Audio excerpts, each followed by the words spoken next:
Russians are very creative in this regard, and we have to be as well to address all these issues. So to bring it and be more effective and more also faster in this case. Thank you, Susana Freixas, SIC Portugal. A follow-up question on my colleague's first question.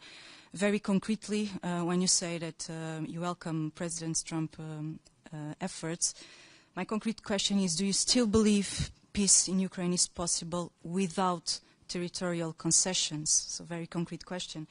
And if I may, on the 19th package, what is actually preventing it or avoiding it or preventing it to be done? And if you think it's possible to finalize it before the meeting in Budapest? Thank you. Thank you. Yes, we see that the Russian economy is not doing well. Wars end when one party runs out of money, and that's why we are putting the sanctions in place. And actually, if you see the signs, what is there, I think we are overestimating the power of Russia and underestimating the power of ourselves to outlast Russia. We have to be very, very clear here. The other thing is, everybody says territorial integrity is important value that we stand for, and I think we have to keep to that, because if we just give away the territories, then you know, this gives a message to everybody that you can just use force against your neighbors and get what you want. I think this is very dangerous. That's why we have the international law in place, that nobody does that. Of course, we have huge problems right now because the international law is not followed in many areas of the world, but I think we should stick to that. And there's also a difference between the actual situation and the legal grounds.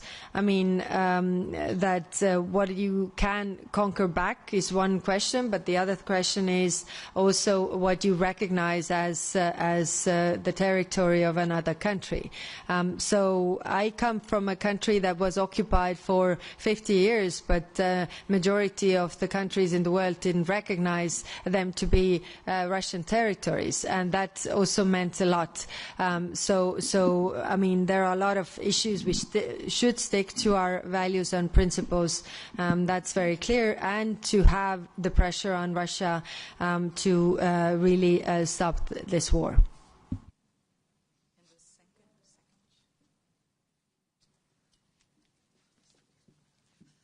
Euroscope Georgia, Tamara Nutsubidze.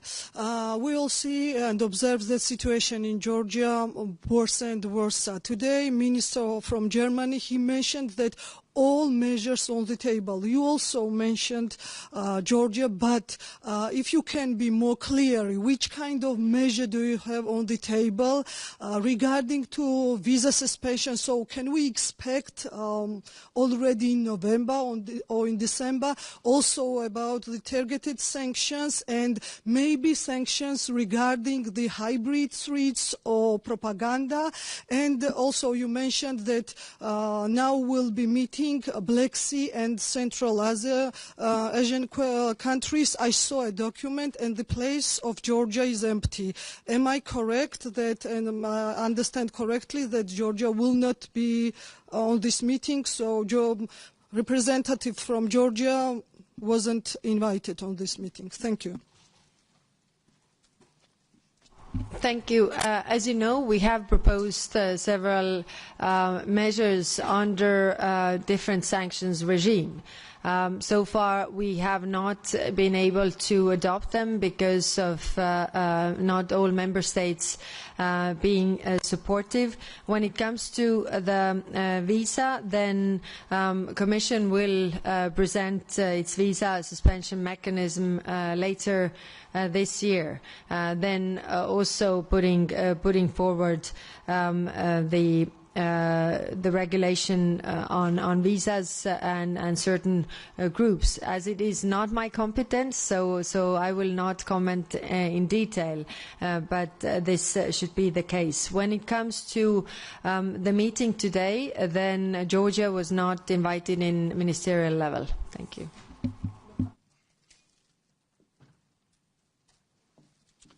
Hello, Luka Hachidze, Formula TV Georgia. So just in 24 hours, 2 of my colleagues were detained in Tbilisi just because they participated in fully peaceful protest in Tbilisi, and also others were detained in last days. So how would you assess this situation in Georgia, this political repressions, and also does the EU still consider Georgia as a candidate country under these conditions when we have these repressions, political prisoners, repressive laws, and also that crackdown on media and civil society? Thank you. Yes, thank you. These are exactly the worries that member states brought up because the civil society, the room for civil society and journalists is really shrinking, and the measures that the Georgian government is taking against free media, against civil society, against the protesters goes against all the rules that or the principles that we value in European Union.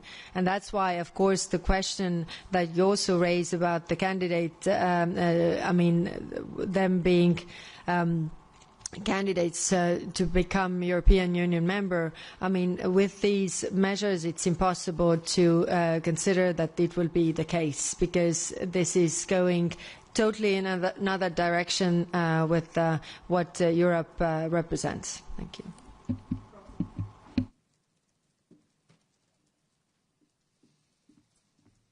Thanks, High Representative. It's Rosie Burchard for DW. I'd like to ask you about follow up on what you said about Gaza and the Middle East.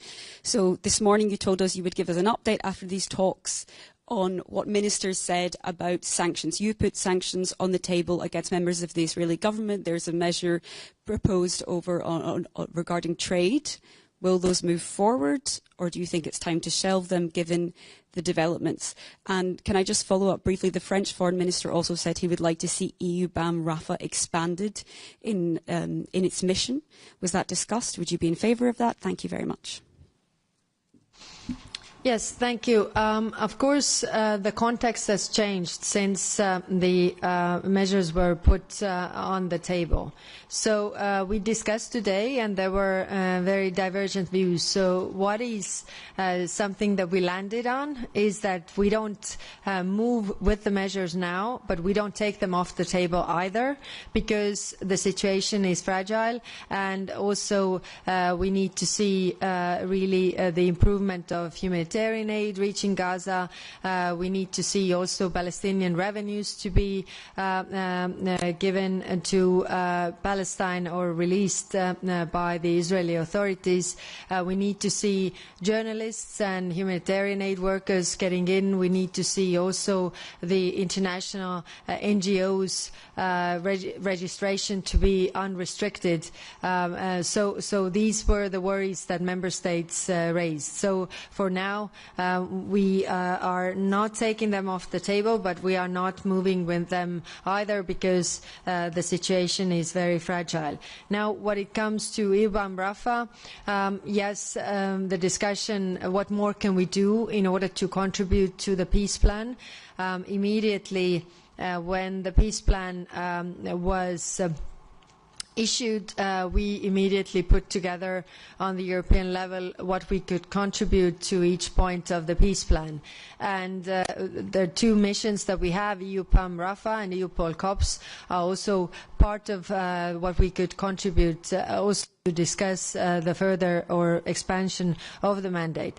What I want to stress is that EU-BAM Rafah needs the approval from both Egypt and as well as Israeli authorities to function. So we stand ready to redeploy, and we need the approval also from them. Thank you.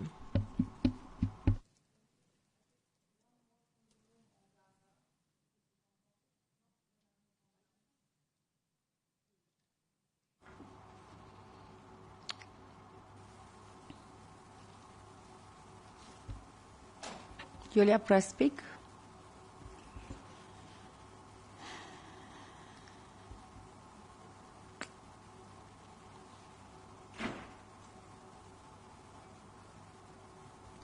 No?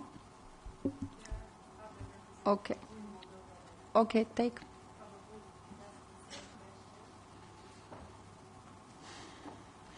Luminița Toma, Teleradio Moldova, Moldova's national broadcaster.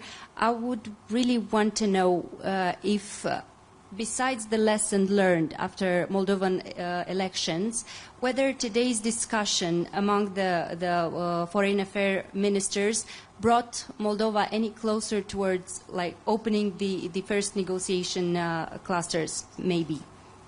Thank you. Thank you.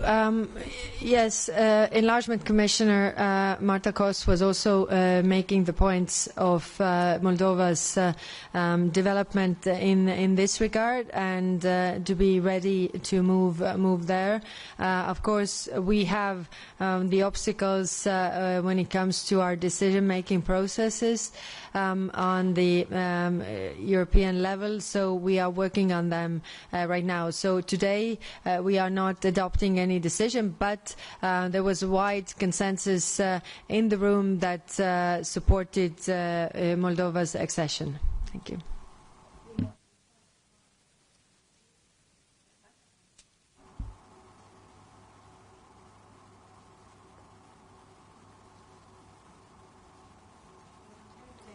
Yeah, still not.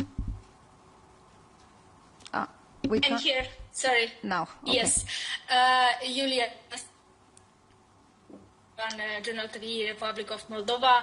I'd like to ask if there were any discussion suggesting that Moldova could join the European Union without full voting rights. If you know anything about this and if you discussed this among member states there. No, there was no such discussion.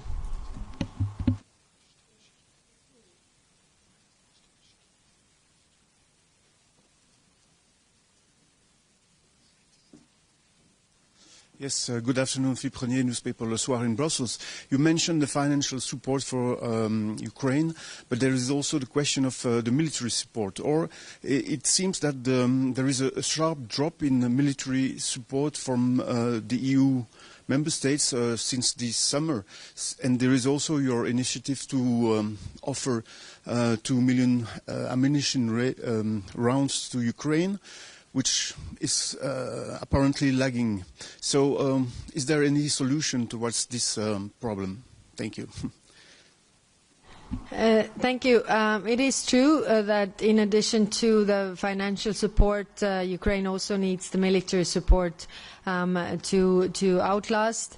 And we have been doing extensive reach out to the member states who can do more. When it comes to the ammunition initiative, then from 2 million rounds, we are still missing like 300,000. And really, I reached out to member states because under the Czech initiative, there is 1 million rounds, available now. So either we need from the member states some reallocation of funds or a contribution in means. Of course, we have several instruments also on the table, like SAFE instrument. 13 countries out of 19 who are saying that they are using this instrument also say that they want to use this to support Ukraine. So there are several things that we also wish to do, and this is true that they need the help. Also, what is important is the support and cooperation, I would say, with the Ukrainian defense industry, because right now, the drones that are attacking Ukraine and their drone factories or anti-drone systems, there is something that we can also contribute, but we can also learn a lot and actually win from this, because our member states are also in threat of drone attacks. So I think it could be also a win-win solution there. Thank you. Oh, thank you so much for taking my question.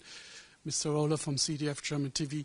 I want to ask you about Donald Trump, the President of the United States. How do you see him? He has now the meeting with Putin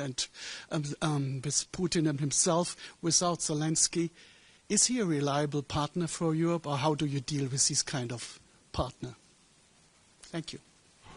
Thank you. I think President Trump is sincere in trying to end this war. That is very clear. We also want to end this war. Ukrainians definitely want to end this war. Who doesn't want to end this war is Russia.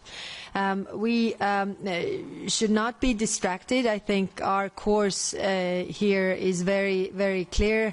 Our point is that we have to make also Russia to want peace. And that's why we are working, also trying to convince our allies all across the world that nothing can come out of these meetings if Ukraine or Europe is not part of it. Thank you.